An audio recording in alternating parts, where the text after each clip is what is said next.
El Geología de Asturias, en el año 2020, lleva por título Agua y caliza, el karst del macizo de la Sobia, en Cueva Huerta.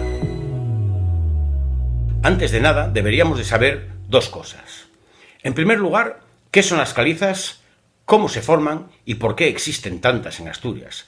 Para lo cual es necesario conocer un poco la historia geológica de nuestra región. La segunda pregunta es, ¿qué les ocurre a las calizas cuando ocupan áreas emergidas para que sufran karstificación? Respondiendo a la primera cuestión, podemos decir que las calizas son rocas sedimentarias que se originan en mares y lagos de climas cálidos por la precipitación de carbonato cálcico a partir de procesos químicos o biológicos. A lo largo de la historia geológica de Asturias se han registrado abundantes episodios en los que se formaron rocas carbonatadas, casi siempre por la acción de los seres vivos. Unas veces, estas rocas se generaron gracias a construcciones coralinas, en otras ocasiones a la acumulación de conchas y caparazones de organismos marinos bentónicos y, en otras muchas ocasiones, debido a la actividad biológica de algas y bacterias que fijan el carbonato cálcico en el fondo de ese mar. En el centro de Asturias, la mayor parte de las rocas que afloran son de la era paleozoica, durante la mayor parte de cuya era, concretamente entre unos 540 y 360 millones de años, nuestra región formaba parte del margen continental del antiguo continente de Gondwana. Dentro de esta era, en lo que sería el periodo devónico, es decir, entre unos 420 y 360 millones de años, el clima que reinaba aquí, el clima existente, era un clima tropical, lo que favoreció que en el fondo de ese mar cálido se depositasen unidades de sedimentos carbonatados de cientos de metros de espesor. Como por ejemplo, aquí vemos en el mapa geológico de la región de Teberga, las formaciones Rañeces y Monillo. Son dos unidades de calizas carbonatadas de edad devónica, pues que evocan un poco la existencia de ese clima tropical aquí en esta región. Más tarde, ya en el periodo carbonífero, entre 360 y 300 millones de años, es decir, al final del Paleozoico, Gondwana, este continente sobre el cual nos encontrábamos, colisionó contra otro que existía al oeste, contra el continente de Laurussia. Denominamos así a un continente que estaba formado por la unión de otros dos antiguos continentes que quizá os suenen un poco más, Laurentia y Báltica. Pues bien, la colisión entre Gondwana y Laurussia levantó la antigua cordillera Varisca. El relieve generado por esa cordillera, por la colisión de esos dos continentes, se comenzó a desarrollar por el oeste de la actual península ibérica. Es decir, los primeros relieves se levantarían pues allá por Galicia y por el occidente de Asturias, mientras que en la parte central y oriental de Asturias se instalaban cuencas sedimentarias en las que se depositaban los materiales que iban siendo erosionados en esos jóvenes relieves que se estaban creando. Ejemplos de estos depósitos son las formaciones San Emiliano y las capas del puerto de Ventana que afloran en la región de Teberga, donde no llegaban esos aportes terrígenos y también de nuevo gracias a ese clima tropical que reinaba en nuestra región proliferaron las calizas. Aquí de nuevo en el mapa se puede observar la gran área ocupada por las formaciones Barcaliente y Valdeteja que representan los principales depósitos carbonatados del Carbonífero. Al final del periodo Carbonífero, todas las rocas descritas fueron alcanzadas por la deformación asociada a la cordillera Varisca e incorporadas a la misma durante un limitado periodo de tiempo, ya que en el Pérmico, es decir, hace unos 300 millones de años, se inició un periodo de extensión cortical que más tarde, ya en el Cretácico, fueron de nuevo devueltas al fondo del mar. Respondiendo a la segunda cuestión, debemos de tener en cuenta que en tiempos más recientes, es decir, durante el Cenozoico o el Terciario, como queráis decirlo, entre aproximadamente 40 y 15 millones de años, bueno, pues esto, como veis, geológicamente fue hace relativamente poco tiempo. La convergencia entre las placas eurasiática y africana, y nosotros, la península ibérica, formaba parte de esa placa africana, dio lugar a la cordillera Cantábrica, que es la responsable del actual relieve.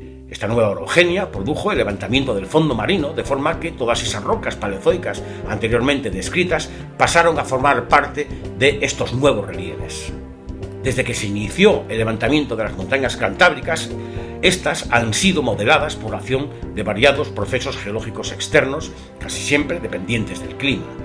Estos procesos, por ejemplo, son aquellos relacionados con los glaciares, con los ríos, con la dinámica de las laderas y, por supuesto, cómo no, por el karst.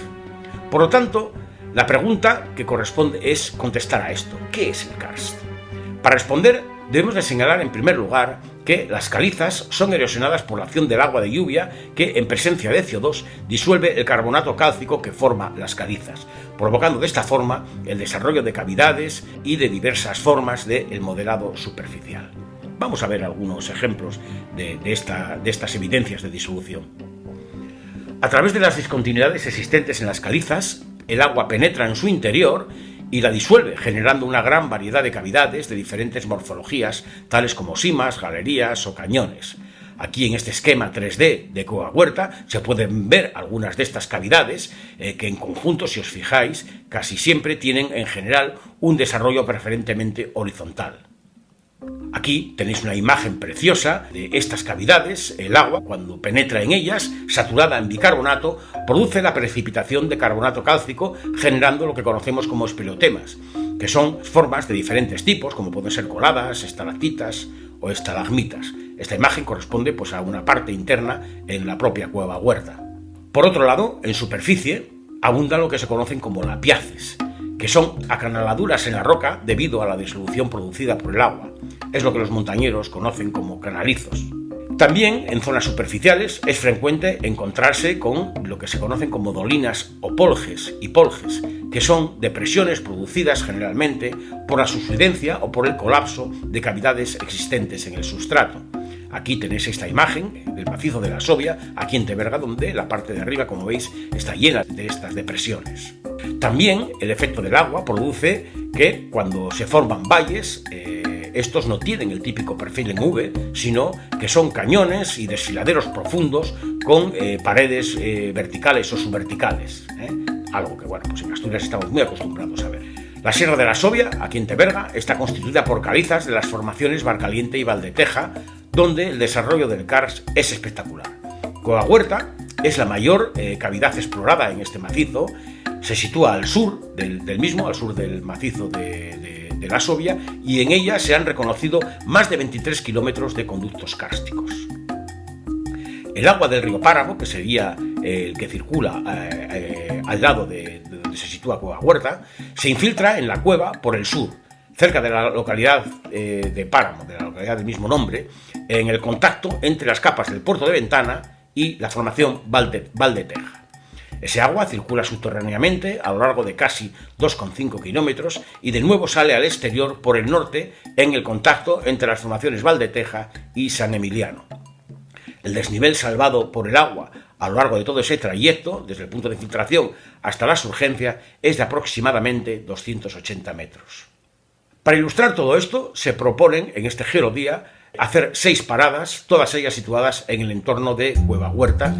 En la primera parada se puede observar las rutitas y areniscas de la formación San Emiliano. Estas rocas son rocas impermeables y los terrenos que ocupan generalmente dan lugar a relieves típicos con valles en forma de V. Esta sería la segunda parada, donde se puede observar el contraste existente en el paisaje. Así, al sur, en las rutitas de la formación San Emiliano, que están cubiertas por bosques y por pastos, los valles presentan la típica forma de V. Sin embargo, al norte, cuando el río atraviesa las calizas, concretamente las calizas de la formación Valdeteja, el valle se convierte en un cañón de paredes verticales y desnudas de vegetación.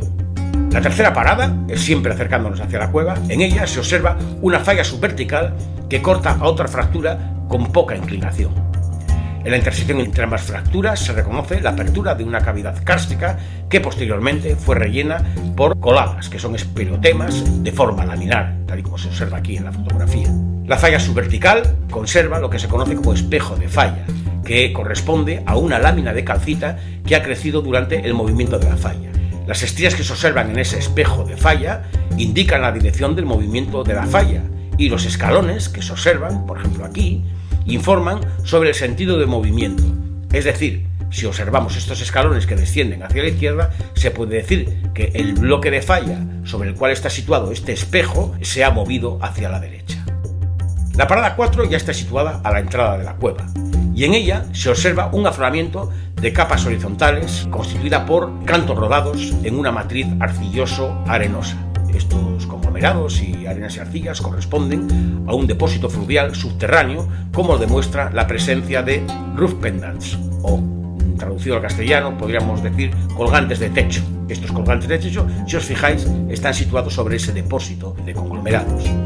¿Qué ocurría? Pues el agua circulaba por ese conducto kárstico, en la parte de arriba de ese conducto kárstico, en el techo, producía erosión formando los roof pendants, mientras que el agua cargada por sedimentos los depositaba y los dejaba en el fondo de ese conducto subterráneo. En el momento del depósito de estos conglomerados, en superficie, el río Páramo circulaba a mayor cota, aunque posteriormente se fue encajando, erosionando y cortando, por lo tanto, lateralmente la cueva. En esta fotografía se ve muy bien cómo esta pared formada por el encajamiento del río Páramo corta las diferentes cavidades formadas en Cueva Huerta. Asimismo, se observa que el actual curso fluvial se ha abierto paso a través de las calizas, pasando a ser subterráneo en los 250 últimos metros. También desde este mismo lugar, desde la entrada de la propia Cueva Huerta, mirando hacia el norte, se puede observar una gran avalancha de rocas posterior al encajamiento del río que tapó el valle. La propia avalancha pudo ser la causa del desvío del río Páramo hacia el interior de la cueva. El interior de la cueva destaca por su gran volumen, pudiendo observarse salas de varias decenas de metros de altura y espelotemas de gran tamaño. Para terminar, puede decirse que la cueva comenzó a desarrollarse antes de tallarse el actual relieve, puede que hace algunos millones de años. Sin embargo, la única datación de edad absoluta disponible hasta el momento fue realizada sobre un espeleotema con el método uranio-torio e indica una edad mínima de 192.000 años, es decir, del Pleistoceno inferior. Aunque ya digo que probablemente la cueva tenga bastante más tiempo que esto. En fin, esto es todo. Esperemos que en el año 2021 podamos ir todos al campo para contemplar sobre el terreno este magnífico macizo kárstico. Hasta entonces, muchas gracias a todos.